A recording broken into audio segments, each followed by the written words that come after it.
eu gostaria de pedir a você que você fizesse algo por mim. Nós temos inúmeras distrações, talvez a pessoa ao seu redor. Você já experimentou dormir perto?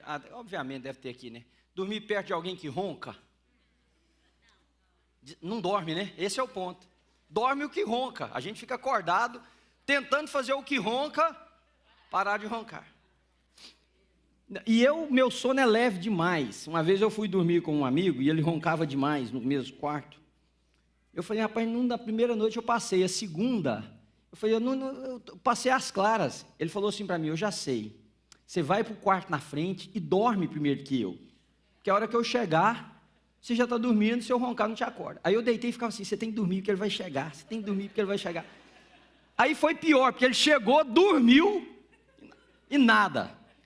Então, tem muita coisa que nos distrai. Às vezes, seu telefone, né? Eu queria pedir a sua atenção por 45 minutos, talvez, menos um pouquinho. Assim, me dá a sua atenção.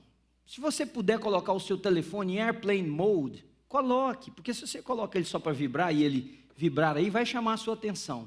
Porque eu queria que nós olhássemos para algo que Deus ministrou ao meu coração essa semana. Eu vou repartir com vocês uma devocional minha, que me fez muito bem no sentido de me fazer perceber o meu próprio coração, as minhas atitudes, as minhas ações. Antes de ler o texto, deixa eu te fazer uma pergunta. Você já fez alguma coisa que deu errado, que na sua cabeça você estava dizendo assim, mas eu fiz certinho, e o seu certo deu errado? Aliás, eu tenho uma tese, a maioria das pessoas só estão numa igreja porque o certo deles deu errado. Se o certo tiver dado certo, eles não estariam aqui. Essa é uma tese minha, não quer dizer que você tem que aceitar. A maioria de nós só buscamos a Deus porque aquilo que nós construímos como sendo o certo para a nossa vida deu errado. Então Deus se torna a possibilidade de transformar o errado, que deveria ter sido certo, no certo, que é aquilo que eu desejo no meu coração. Mas você já fez a pergunta do seguinte, por que mesmo fazendo certo deu errado? E eu não estou dizendo assim porque as pessoas reagiram da maneira ou do outra, o seu coração. Por que para você faz a pergunta, o que eu fiz certo deu errado?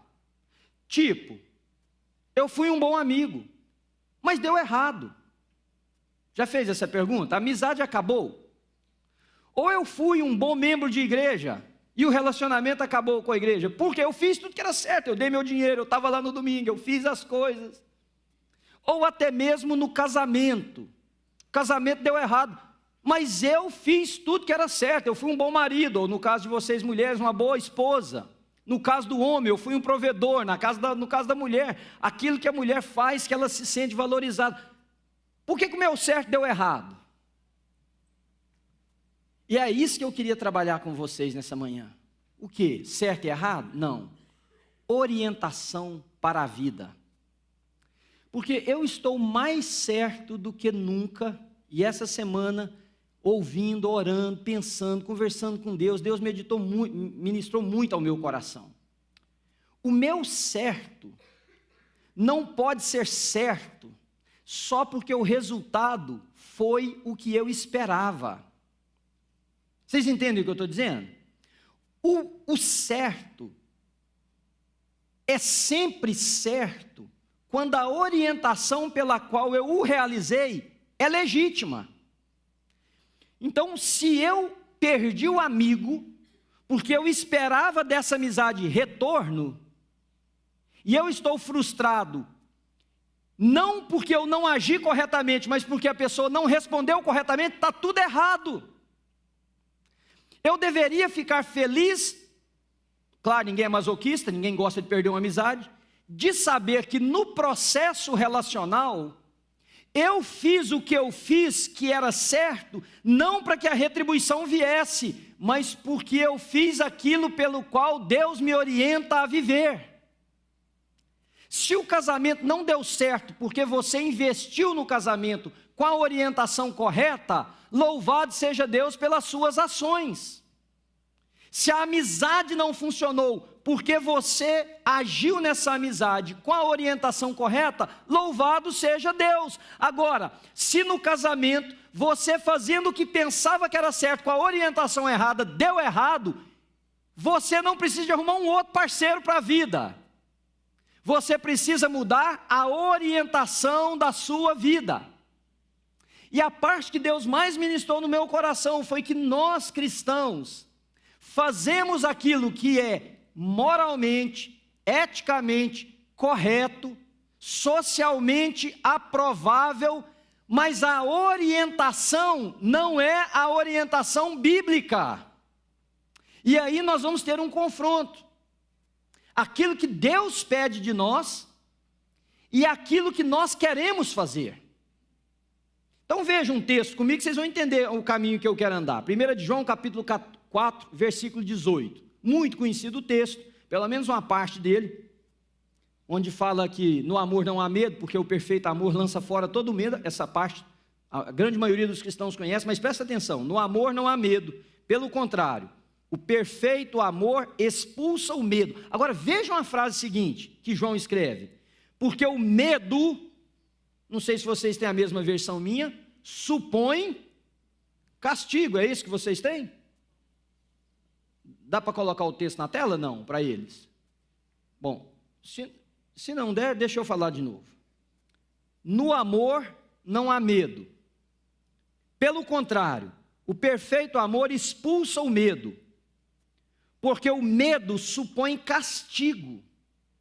Ou seja, eu faço o que eu faço, não é porque a inclinação é o amor, e o amor ele é altruísta, pelo menos o amor bíblico, ele é altruísta, ele não busca os meus interesses, ele não quer o que me protege, eu faço o que eu faço por medo, algum tipo de medo, e nós temos diversos psicólogos aqui que podem desdobrar isso para vocês, quais são esses medos e fobias que nós temos na vida, até mesmo de Deus.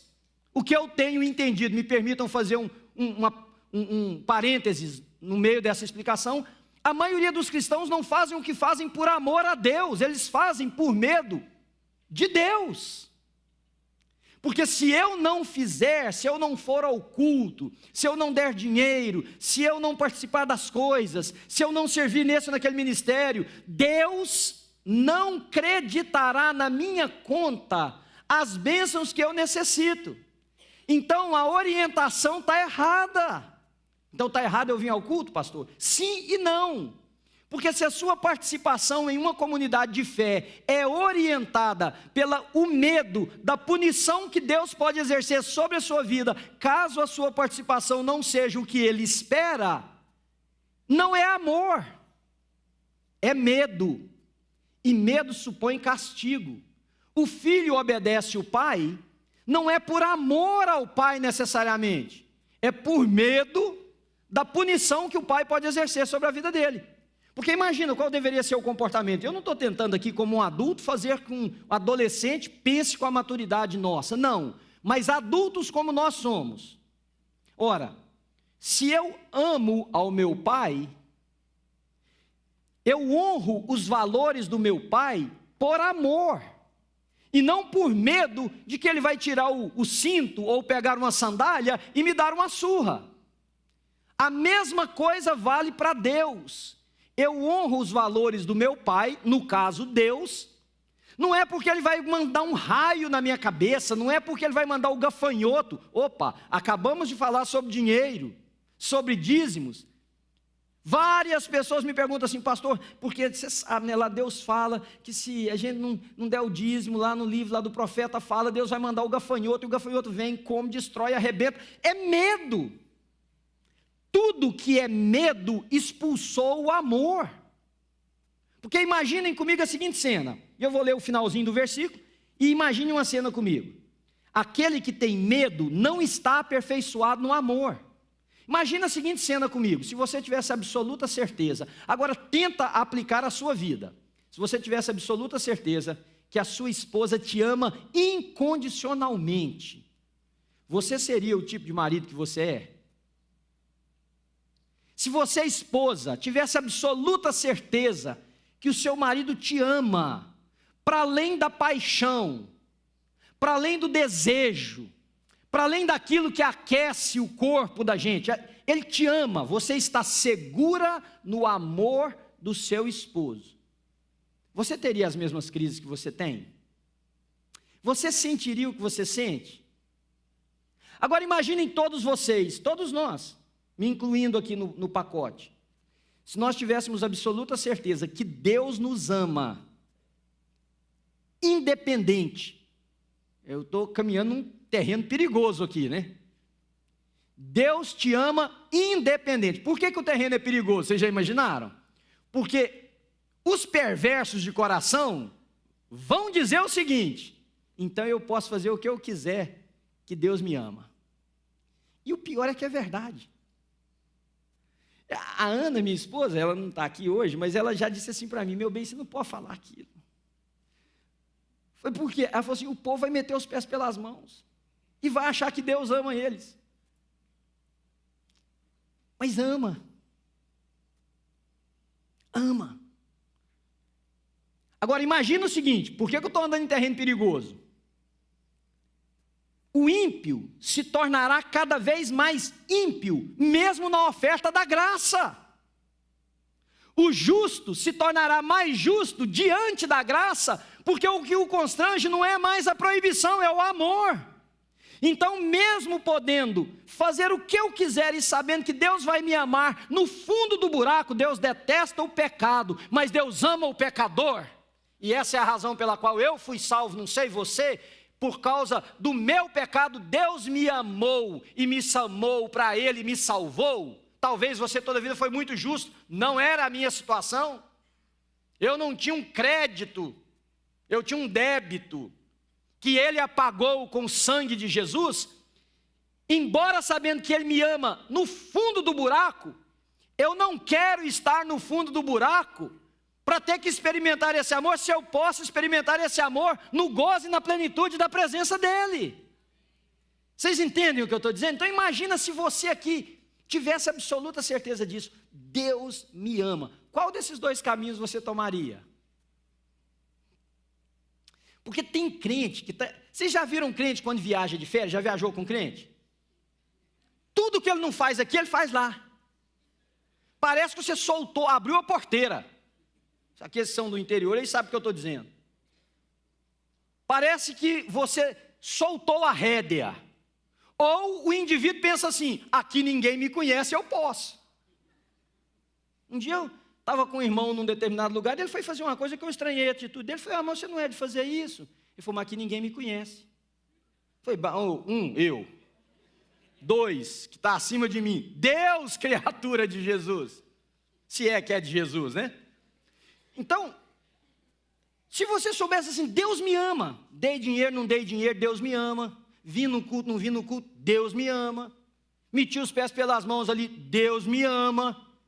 Se você na sua mente imaginar que o caminho é o caminho de que, já que Ele me ama, whatever, tudo que você faz fora dessa restrição é por medo, não é por amor, não tem valor nenhum. Entende o que eu estou dizendo? Então, se você que é casado imaginar o seguinte: eu só não traio a minha esposa enquanto ninguém descobre, você não a ama, você a teme. Ou você teme a perda do relacionamento, ou você teme a perda ou a vergonha dos seus filhos, ou você teme alguma coisa. Porque se você ama, você vai dizer o seguinte: não importa se os olhos dela estão sobre mim ou não. É uma questão de um compromisso que eu fiz de amar, e o amor pressupõe respeito, parceria, cumplicidade. Vocês entendem aí os desdobramentos, que todos vocês são muito amorosos com o cônjuge de vocês, eu tenho certeza disso, né? Sei que aqui não tem ninguém que pense essas coisas assim meio doida. Então, tudo que você imaginar que a base não seja amor, e eu sofro como pastor, porque eu vejo gente na igreja que fala: pastor, eu tenho que fazer, eu tenho que servir, eu tenho que dar. Não, você não tem. E é a mesma coisa de falar: você não precisa, porque da hora que você fala você não tem para aquele que tudo que rege a vida dele é o ter que, acabou, você perdeu. Mas da hora que você fala que não tem que, mas a pessoa diz: mas eu quero, acabou. Também você fortaleceu um filho de Deus. E eu quero te dar uma orientação aqui. Eu estou caminhando para ver se eu faço compreendido para vocês o princípio que eu quero. Segundo, tudo na vida é regido por princípios, queridos. Tudo. Eu não posso imaginar que eu chego na beirada de um prédio e eu digo assim: tem um princípio que fala que se eu pular aqui, essa lei da gravidade, já que a massa da terra é maior do que a minha, eu vou ser puxado, eu vou ser atraído. Não, eu vou contrariar esse princípio e vou dizer, se eu cair e machucar, isso é o problema de Deus, que é o que muita gente crente faz. Mete os pés pelas mãos, quebra princípios e joga a conta para Deus pagar, não é assim? É assim que as pessoas fazem. Não deu certo, não sei por que Deus fechou essa porta. Não, você quebrou tudo quanto é princípio, você fez tudo que não deveria ter sido feito, baseado nos princípios, e agora você traz a conta para Deus pagar. Tem gente que, vamos falar de coisa simples, come demais. Ah, pastor, estou orando para emagrecer. Para de orar, meu irmão, não precisa não. Fecha esse bocão grande seu, coma as coisas mais adequadas que você vai ver como é que... Não, gente, simples. Um dia que nessa igreja, vocês imaginam, eu ouvi isso, 10 anos atrás mais ou menos, tinha uma mulher aqui na igreja e falou, pastor, vem um pastor aqui, que tem um dom espetacular de milagre, como é que é a palavra que ela usou? Não foi milagre, era uma coisa... Sinais e maravilhas, Quando fala isso eu já tremo na base. Mas, sinal e maravilha. E ela era assim, mais redondinha um pouquinho. Aí ela foi e falou assim para mim, falou, pastor, e ele está orando e a mulherada está emagrecendo tudo. Gente, estou falando sério, isso não é brincadeira, falou para mim aqui. Falei, sério, minha irmã? E daí, onde é que o senhor quer chegar? Só importa se eu for lá? Falei, não, na verdade eu não posso importar porque eu não tenho nem controle sobre a sua história, sobre a sua vida. Eu sou seu pastor, minha função é te ensinar a palavra de Deus. Agora, cá para nós dois, a senhora acredita? Porque aí quem precisa de fé sou eu. A senhora vai botar a mão na minha cabeça e orar por mim aqui agora. A senhora acredita? Gente, eu sei que Deus pode fazer o que quiser, vocês estão me entendendo? Que a senhora vai entrar num culto, comendo do jeito que a senhora come, porque nós já éramos amigos, eu tinha intimidade para falar com ela. Vivendo do jeito que a senhora vive. E Deus, vai chegar lá, o pastor vai orar e vai ser uma lipoaspiração espiritual, minha irmã. Fala, me olha nos olhos e fala que só crê nisso. Porque aí só bota a mão na minha cabeça e ora aqui comigo. Porque tem algo seriamente errado comigo. Deus pode, claro, Ele pode fazer só sair de lá uma modelo, que seria um grande milagre.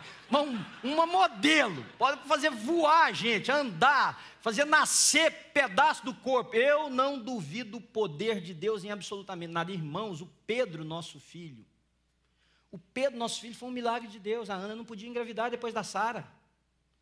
Os mais íntimos nossos aqui sabem. O Pedro foi um anúncio de Deus na nossa vida. Uma irmã, lá no Brasil, me ligou, que me conhecia, falou, o pastor estava orando por você, e Deus mandou te dar um recado. Você vai ter um filho, varão. E antes de eu falar nada, ela falou assim, para que Deus mostre a você e a Ana a graça e a misericórdia dele na sua vida. Eu tenho a fita, era naquela época deixa eu dizer que eu sou antigo, aquela época que secretária eletrônica, você botava fita, lembra? Aí vinha assim um lado, você virava ela, para ficar economizando as fitas, né? Secretária eletrônica. Eu tenho a fita guardada até hoje. Eu creio no poder de Deus, amplo, geral e irrestritamente. Agora, eu entendo que Deus criou princípios. Princípios, eu não posso sair ferindo os outros e imaginar que é falta de Deus se a misericórdia dele não consertar os problemas. Eu não posso imaginar que eu saio mentindo, traindo, que eu saio quebrando valores bíblicos. Eu não estou dizendo de valor ético, moral, social, estou dizendo bíblico. Os outros são importantíssimos, mas para nós que somos cristãos, a nossa lei áurea não é a constituição de um país, é a palavra de Deus. Aliás, se um cristão cumprir a palavra de Deus, a constituição de um país vai ser beneficiada, porque esse país vai ter cidadãos maravilhosos. Então não posso imaginar, Deus criou princípios. E esse é o ponto que eu queria chegar com você, se você me entendeu até agora. O princípio que precisa reger a vida de qualquer filho de Deus é o amor. Não imagina que você entende isso tão rápido, não. Porque quando você está sentado naquela mesa com seus amigos, almoçando, jantando ou tomando café, se esse princípio governar a sua vida, a pessoa a quem você difama tanto, seria como se ela estivesse sentada naquela mesa, porque você está falando dele ou dela, porque ela não está presente. O princípio é o amor. Carrega o imago Dei aquela pessoa. Entende? Não é? E aí alguns dizem assim, mas eu estou falando da verdade. a verdade precisa ser filtrada pelo amor, porque se a verdade não tivesse sido filtrada pelo amor, eu e você já teríamos sido destruídos. Verdade, eu sou um grande pecador. Verdade, você é absoluto e totalmente depravado. Mas o amor de Deus renova a misericórdia dele sobre a nossa vida a cada manhã. Você pode dizer amém? Então pronto, então se é porque é verdade, eu e você somos os primeiros a ser fulminados. Mas não imagina ainda que você entendeu, porque eu não estou falando só da difamação, da calúnia, da fofoca, eu estou dizendo o que você faz para os outros. Se você tem um amigo, uma amiga, cuja motivação é a retribuição, isso é pecado, porque não é por amor. E aliás, nós resolveríamos uma tacada enorme dos nossos problemas, porque a maioria de nós se frustra porque não fomos retribuídos naquilo que nós achávamos que era direito nosso. Por que nós achávamos que era direito nosso? Porque nós demos, nós nos oferecemos, nós servimos, nós contribuímos e não recebemos, porque você não fez por amor. Porque quem faz por amor, a retribuição já é o próprio amor que te levou a executar. Você está me entendendo o que eu estou dizendo? Já perdi gente aqui nessa igreja, porque a pessoa, me lembro de um fato, uma pessoa fez uma mesa de decoração, muito bonita. Irmãos, eu confesso para vocês, e alguns de vocês podem entender errado, mas é diante de Deus que eu falo para vocês. Meu mindset aqui na igreja, quando eu venho para um culto domingo, é o que vai acontecer aqui. Então eu estou olhando para ali, mas a minha visão periférica às vezes ela está bloqueada, porque eu estou pensando. Passei pela bendita da mesa, estava bonita a mesa, até eu achei a mesa linda. Mas mesa, eu vou lembrar de mesa? Embora para o meu dia, acabou o final do culto, tinha uma mulher chorando lá embaixo, me chamaram para ver a mulher. Estou achando que aconteceu algum caso grave. A mulher estava chorando porque eu passei perto da mesa e não elogiei a mesa. Saiu da igreja, perdemos essa mulher aqui desta igreja, por causa da mesa de decoração. Eu virei para ela e falei, minha irmã, eu não posso pedir perdão porque eu não fiz isso. É como se eu tivesse passado aqui, alguém disse, você viu que nós mudamos a caixa de som do lugar? Não vi. Então, se eu não agir proposital, não cabe o perdão. Mas eu sinto muito que a senhora esteja sentindo isso. Agora, me permita dizer para a senhora, a senhora não deveria ter feito a mesa. Por quê? Porque a mesa foi motivada por uma necessidade que a senhora carrega no coração de ser reconhecida e aplaudida em tudo. Eu fui só o bode expiatório que não aplaudi. Se fosse amor, o amor de ter feito a mesa bonita já bastava. Já viu quando você vai numa casa, ou a sua própria esposa, desculpa, mas você come uma comida que foi feita e ela fala assim, não estava boa não? Não, estava maravilhosa. Então por que você não falou nada? Mais ou menos assim, tradução na linguagem de vocês aí. Eu acho que é certíssimo, eu tenho um hábito, eu não como nem na minha casa, nem na casa de ninguém, sem agradecer a comida para quem fez, e quem aqui me conhece sabe disso, eu posso comer um ovo com farinha, eu falo, que bacana, obrigado, está gostoso, isso, aquilo, hábito. Mas se eu esquecer, agora, se a pessoa que fritou o ovo com farinha para eu comer, com o único objetivo de que eu agradecesse, já perdeu o valor. Tem gente que vem conversar comigo no escritório da igreja, a primeira frase que eles me dizem é o seguinte, pastor, sou dizimista, viu? Aí daí, é tipo assim, eu estou com a carteira na frente, é dar uma carteirada de crente. Mas você está dizendo que aquilo que você faz te dá direito a alguma coisa, você perdeu o sentido, gente. Vocês entendem o que eu estou dizendo? Se aquilo que governa a sua vida não for a orientação de Deus, que é o amor, tudo que você faz perdeu o sentido totalmente. Agora vocês vão entender a questão do casamento que eu disse lá no início. O irmão chega para mim e diz, pastor, fui um bom marido. Botei comida dentro de casa. Essa mulher nem precisava trabalhar, de tanto que eu me esforçava para botar a coisa dentro de casa. Pastor, meus filhos sempre tiveram de tudo. Eu já escutei isso, irmãos, dezenas de vezes, dezenas. Mas o negócio deu zica. Estragou. Sabe qual é a pergunta que o cara me faz? O que eu fiz de errado? Qual que vocês imaginam que seja a minha resposta? Depende do ângulo. Você quer que eu responda? Não, responda dos dois. Primeiro de tudo, você fez tudo errado. Segundo, você não fez nada errado. Aí o cara pira. Por quê?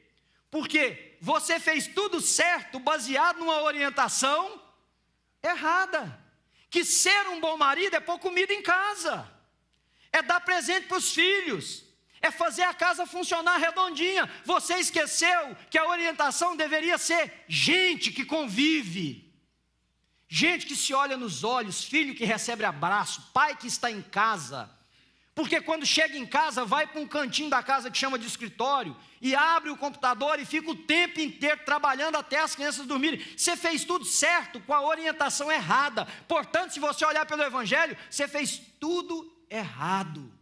O chamado de Deus para mim é construir uma família, que pressupõe presença, afetividade, amor, abraço, beijo, relacionamento. E o que puder ser construído enquanto eu cumpro o propósito de Deus, que é a família, amém. A.K.A. carro, casa e bens são adicionados enquanto eu cumpro o propósito de Deus, que é família. Vocês estão entendendo o que eu estou dizendo, irmãos? Se você abrir seu coração e deixar Jesus ministrar você, eu acho que você vai ter alguns confrontos como eu tive. Nossas ações não podem ser fomentadas por nada, a não ser o chamado de Deus para que nós sejamos orientados pelo amor com que nos amou. Veja o texto de 1 de Coríntios, capítulo de número 13. Ainda que eu fale a língua dos homens ou dos anjos, se não tiver amor, nada serei. Aí ele diz, eu posso dar os meus bens tudo para os pobres, eu posso dar o meu próprio corpo para ser queimado, eu posso fazer isso. Se eu não tiver amor, serei como o símbolo que retine o metal que faz barulho e nada mais. Então, se você disser, eu me sacrifico, mas o seu sacrifício é fomentado pelo amor? Ou ele é fomentado pelo medo ou pelo desejo da recompensa? E eu sei que todos vocês podem me dizer aqui, pastor, todos nós temos uma agenda. Temos. Vocês entendem o que eu quero dizer com a agenda, né? Todos nós temos uma coisa aqui, ó, no fundo da cabeça quando a gente vai fazer. Porque todos nós somos pecadores e precisamos de aprender segundo o Evangelho.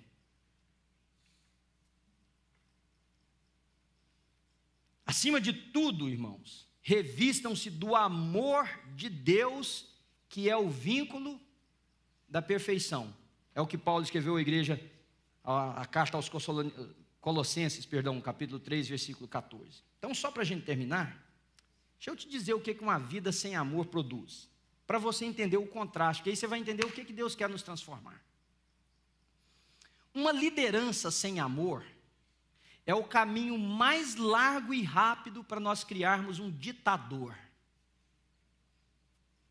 Se você lidera e você não ama, na proporção do exercício do seu poder de liderança, você vai se tornar um déspota.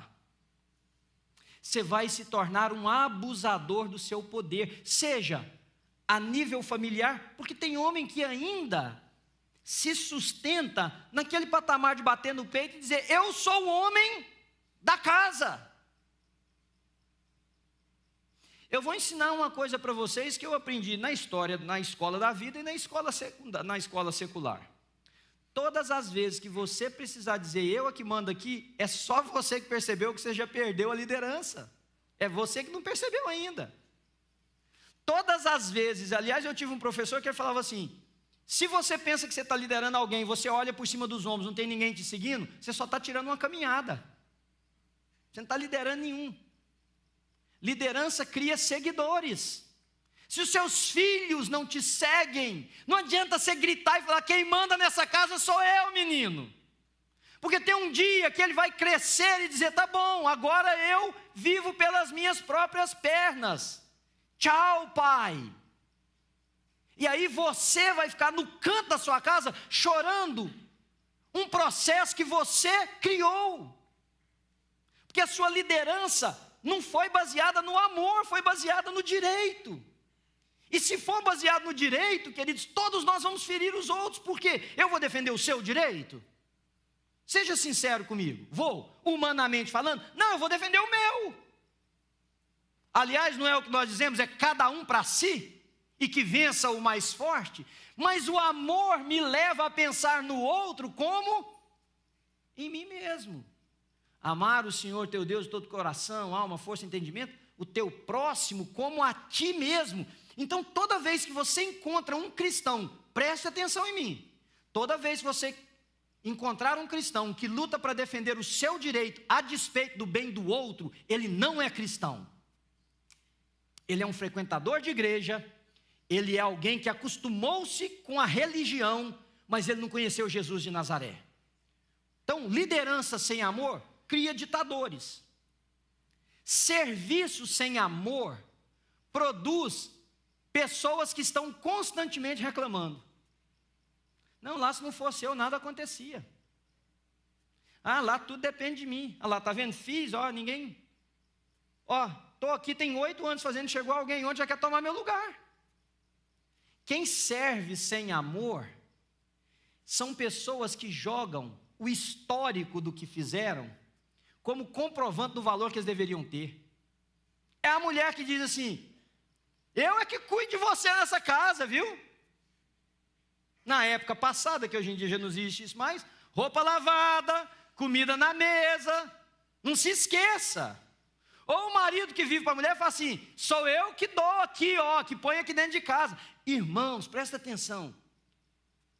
Todo que serve, seja na igreja, seja em casa, seja em qualquer ambiente, que serve sem amor, vai produzir uma pessoa que cria um recorde, uma anotação das benesses que ele produziu, para no momento certo ele fazer o quê? Cobrar. Ou reclamar que não está tendo a mesma coisa.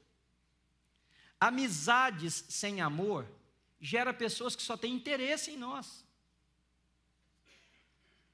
Um dia eu disse aqui na igreja assim, pregando: eu sei que tem gente que tem amizade comigo por interesse, como pastor da igreja que eu estou dizendo.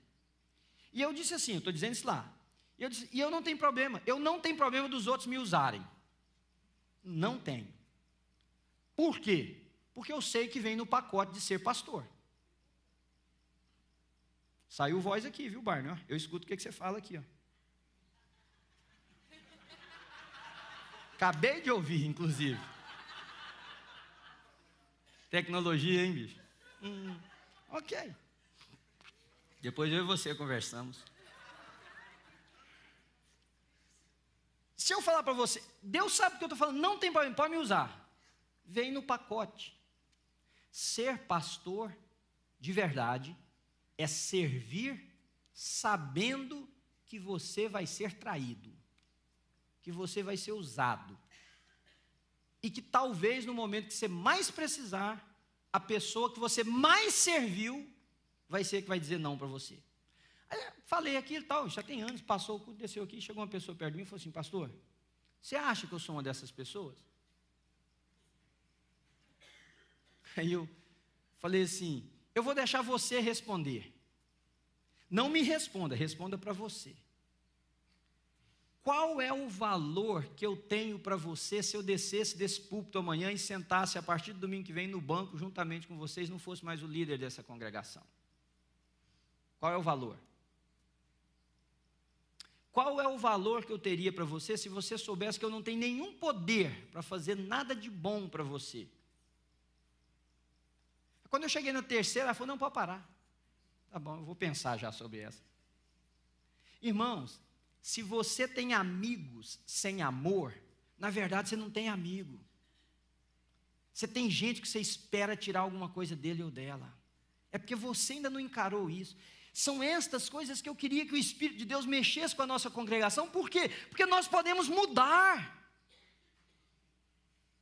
Pastor, mas não é humano amar sem expectativas. Não, não é humano. Mas nós não estamos falando de humanidade, nós estamos falando de um Deus que trabalha em nós para nos fazer viver acima daquilo que a média da humanidade vive. Quarto ou quinto, quem tem algum ministério na igreja, me ouça. Se você não faz isso por amor, isso vai ser um fardo tão pesado que qualquer momento você larga. Porque você vai dizer: eu não mereço isso, e não merece mesmo. Você não merece uma pessoa mal educada te tratar com desrespeito enquanto você está tentando fazer o que você faz de melhor. Você não merece, ninguém merece. Mas quem serve em algum ministério sabe que essa é a realidade. A pergunta que você tem que fazer para você é assim: por que eu faço o que eu faço? Qual é a motivação? E eu fiz essa pergunta para uma pessoa que chegou perto de mim pouco tempo atrás e disse: pastor, eu vou largar meu ministério, não aguento mais isso. Eu falei: você sabe por quê? Aí a pessoa disse assim: eu faço com o maior zelo. Eu falei: esse é o problema. Você faz com zelo e com muito zelo, mas você não faz por amor. Zelo e amor são duas coisas distintas. Zelo é executar uma atividade com o maior esmero possível, com o maior cuidado e dedicação possível. Isso é a definição de zelo. O que é amor? É fazer o que eu faço, independente do que as pessoas imaginarão e do que elas poderão me dar. Isso é amor. E eu disse para a pessoa: zelo é o que você mais tem, mas você não entendeu o que é fazer por amor. Vocês estão comigo ainda, gente? Vou terminar agora. Tudo que for feito fora da matriz de Deus para nós, que é o amor, ainda que dê certo, o resultado é desastroso. Vamos voltar na família. O pai que não entendeu que a matriz de Deus é o amor, e eu falo sobre família, irmãos, porque família para mim é precioso. Quando eu vejo uma família se desintegrar, meu coração dói. Quando eu vejo filhos que me procuram, que hoje já são adultos, jovens, e eu identifico pela fala deles que todos aqueles traumas vieram da casa destruída, eu penso comigo: não precisa ser assim. Quando eu vejo mulheres que não conseguem falar, que o olho perdeu o brilho, quando eu falo com homens com traumas enormes, que não conseguem pôr a mão no seu filho, dar um abraço, pôr no colo, dar um beijo, eu sei de onde está vindo e penso: não precisa ser assim. Então você me ouça, você que tem família, porque eu hoje converso com seus filhos no futuro. Eu hoje sou o homem que conversa com alguém que estava numa igreja 25 anos atrás, quando o filho era bebê. E você não quer que o seu filho fale para um outro homem no futuro o que muitos falam para mim hoje, se é que você ama o seu filho. Então presta bem atenção. Você pode dizer: se tudo que nós construímos, a matriz não for o amor, antes de eu falar da família, se essa igreja foi edificada numa matriz que não é o amor, ela não tem valor, irmãos. Se a matriz for, vamos ter dinheiro, se a matriz for, vamos ser poderosos, se a matriz for, vamos sobrepor os outros, se a matriz for, vamos fazer qualquer coisa que não seja, vamos amar na medida da nossa condição, com a maior intensidade possível, e mostrar às pessoas o amor de Deus, nós falimos. Nós falimos, e falir não quer dizer fechar as portas. Esse é o problema, é que às vezes o errado dá certo. E como a matriz social é pragmática, se eu fiz, deu certo, portanto deve ser certo. Não! Você edificou uma família, você fez aquilo, mas a matriz foi errada. Quando crescer, acabou. História que eu ouvi a semana passada. Celebração de bodas de prata de um casal. Está lá a festa, os convidados, renovando os votos. O pastor vai e pergunta assim para a mulher: depois de 25 anos de casado, ô gente, que mico o pastor também pagou, né? Depois de 25 anos de casado, se a senhora hoje fosse casar de novo, só casaria com esse homem? Ô gente, a mulher disse assim: não, na festa de bodas. Hã? Eu acho que todo mundo ficou até pensando que era brincadeira, devia ser. Não, porque o senhor não sabe o tanto que esse homem aí me fez sofrer, ó. Na hora de falar assim: ô gente, para com as bodas, né não? Para com isso aqui. O que é a minha preocupação? A minha preocupação com cada um de vocês, aqui na igreja e fora daqui, é que o fato de que está dando certo, você acha que a orientação está certa, se não tiver, tem vida curta, e mesmo que fique, voltando à família, quando crescem os filhos e o marido olha para a mulher e os dois viram e falam assim: o que nós temos um com o outro mais? Acabou. Não tem mais mais nada em comum, não tem nada que nos liga. E os filhos saem de casa e vêm em casa para cumprir uma responsabilidade de filiação, de dizer: pai, mãe, estou vivo, estou aqui, ó, tchau. Aí é muito tarde. São os amigos que vão percebendo que a sua intenção é apenas interesse e vão gradativamente se afastando de você afetivamente. Eles continuam presentes, mas a afetividade não existe. E é outra coisa que me dói muito, é ver que a maioria de vocês constroem amizades que não transmitem afeto. Vocês comem juntos, vocês bebem juntos, vocês celebram juntos, mas não tem afeto. Tem preocupação com o outro, não tem desejo de ver o outro bem, não tem abraço de amigo. Abraço de gente que se importa com você. Sabe por quê? A orientação da sua vida é errada. E não fica aí você pensando o seguinte: aí, tá vendo? Todo mundo, eu sempre falei isso, que eu não tinha muito amor, não tinha muito carinho, todo mundo. Não, e você? Então, eu queria encerrar com vocês dizendo algo que foi o que Deus trouxe ao meu coração quando eu meditava sobre isso.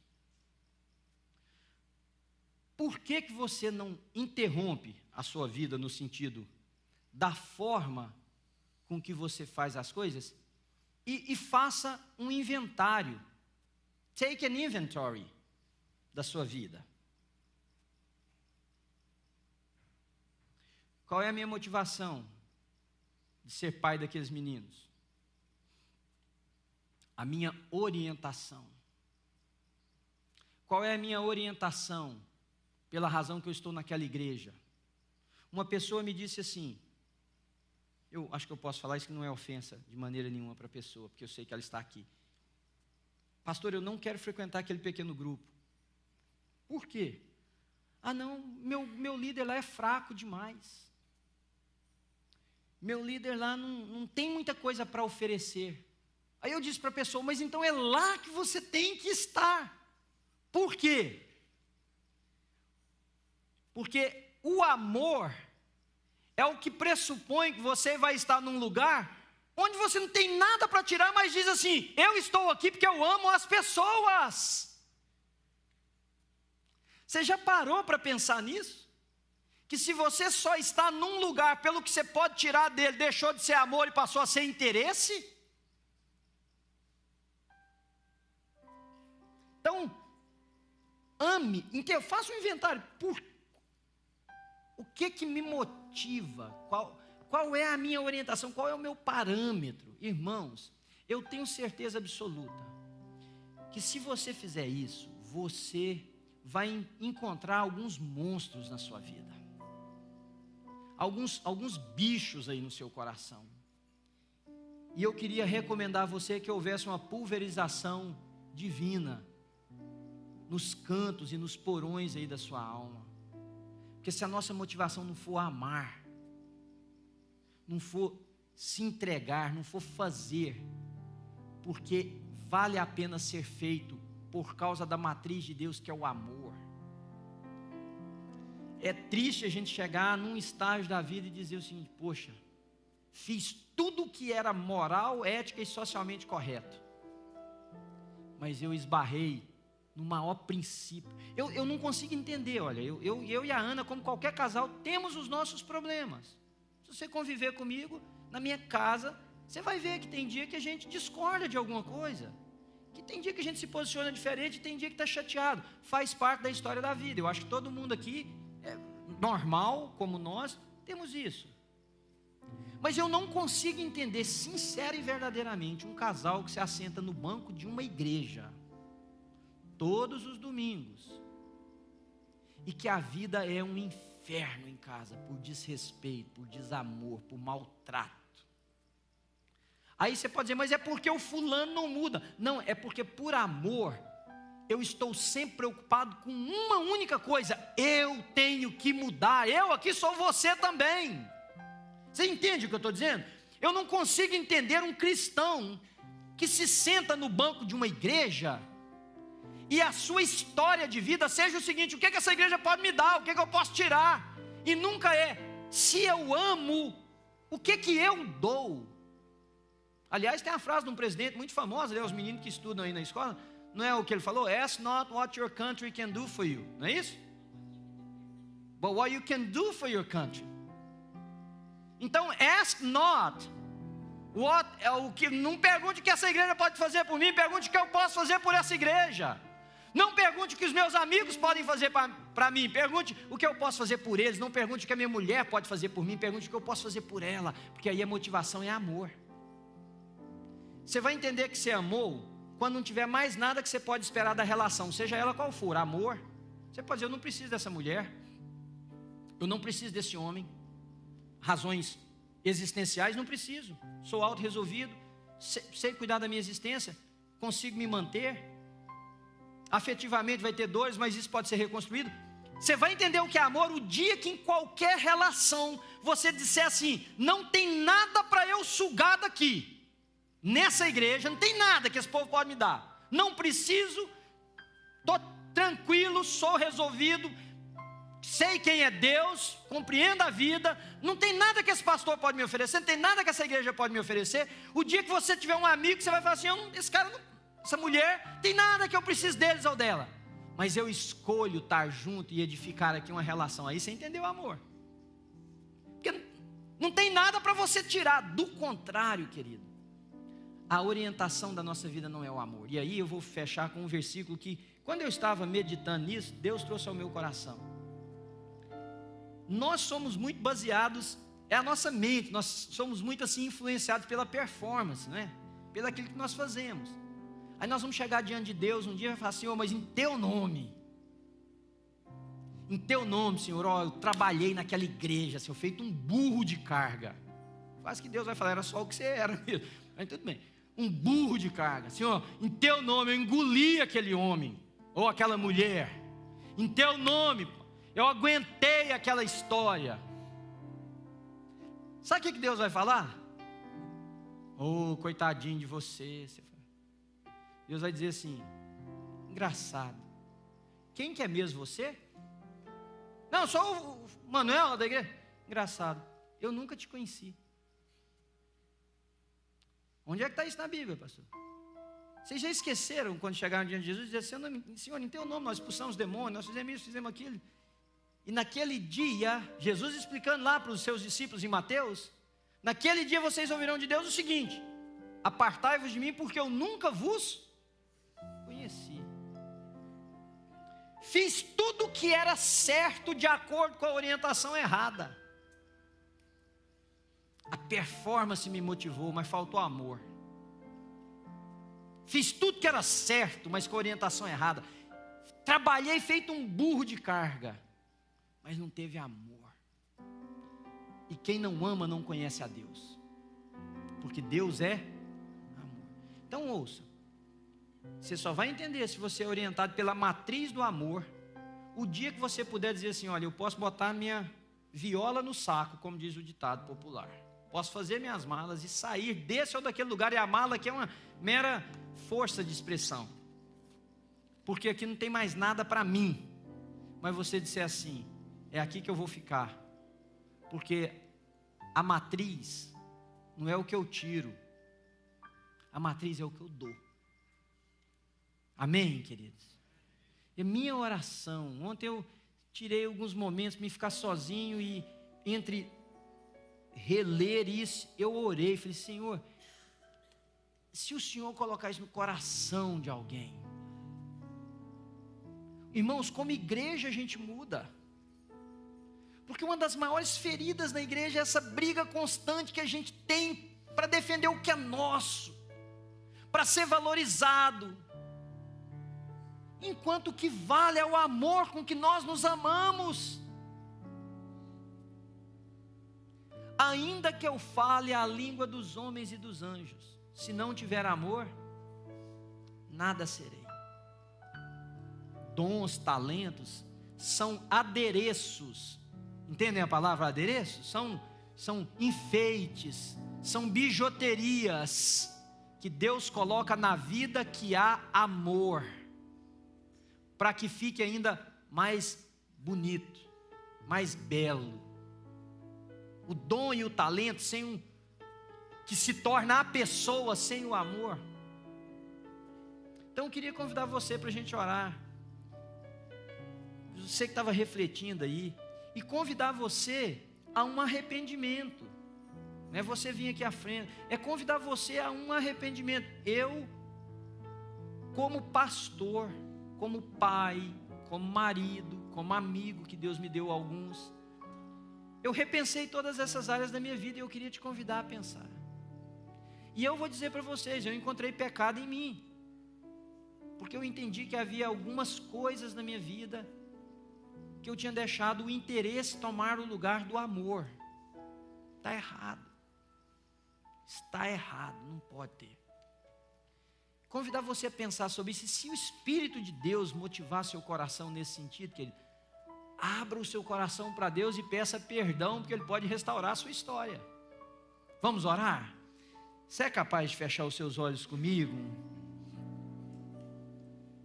E mergulhar um pouquinho aí na sua alma?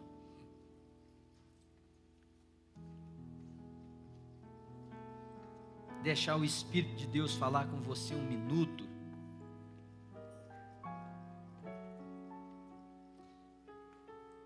Senhor Jesus, eu louvo, agradeço, celebro aqui com os meus irmãos, porque a única motivação do Senhor de estar conosco é o amor. Nós não temos nada para oferecer para o Senhor, ó Deus. Não há talento aqui que possa causar um espanto no Senhor. Não há apresentação nenhuma nossa que possa fazer com que o Criador dos céus e da terra, daquele que diariamente cria espetáculos, do nascer do sol ao pôr do sol, pudesse olhar para nós. Não há valor em nada disso aqui, ó Deus, que pudesse dizer para o Senhor, que é o dono de todo ouro, de toda prata, algo que apetecesse o Senhor. A única razão pela qual o Senhor vem a nós é amor, Senhor. Aliás, o Senhor amou o mundo de tal maneira que enviou o seu Filho para resgatar pessoas como eu, como cada um de nós aqui, Senhor, que não acrescentaríamos nada na história da redenção, simplesmente por amor.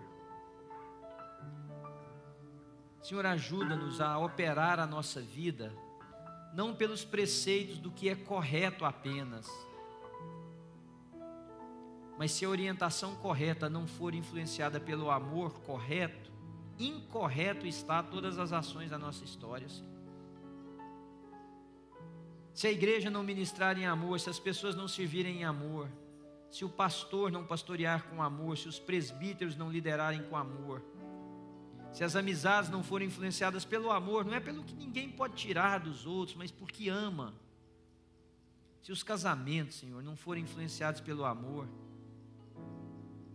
e na verdade o amor só pode proliferar num ambiente onde há transparência e comprometimento, porque o interesse ele é sempre obscuro, ninguém enxerga.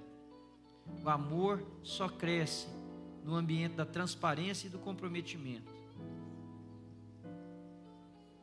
Por isso, Senhor, talvez muitos de nós não amamos o Senhor. A gente fala que ama, mas a relação é de interesse. Deus, em nome de Jesus, vem trabalhar em nós. Vem trabalhar em nós. Espírito Santo de Deus, vem sobre as nossas vidas nessa manhã. Eu oro, Deus, para que o Senhor possa colocar essas palavras na mente e no coração de cada um, que o Senhor possa aprofundá-las, ampliá-las, dar a elas significação pessoal para cada pessoa aqui, ó Deus, conceituá-la da forma que essa pessoa vai entender. Em nome de Jesus eu oro por isso, Deus. E eu agradeço ao Senhor, porque quando nós abrimos a Tua palavra e o Espírito de Deus ministra, vidas são transformadas. Eu te louvo porque por amor ainda não é tarde demais para muitos de nós, ou para todos de nós que estamos aqui, sim. E ainda mais eu louvo ao Senhor porque o teu amor destrói qualquer barreira.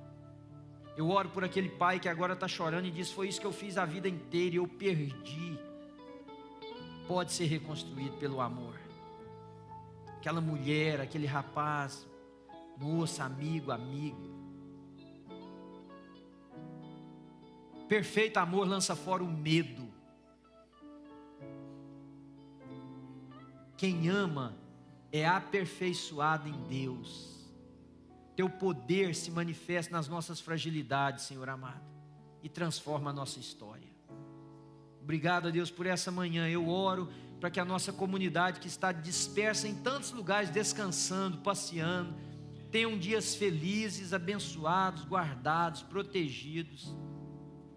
Eu oro pelos irmãos que nos deram o privilégio de juntos celebrarmos ao Senhor nessa manhã, Deus, que o Senhor possa abençoá-los. Eu oro por resultados deste encontro, Senhor, por desdobramentos que não vão ser de interesse de nenhum de nós aqui, mas motivados pelo amor. Eu oro por transformação, eu oro por perdões que serão pedidos e oferecidos.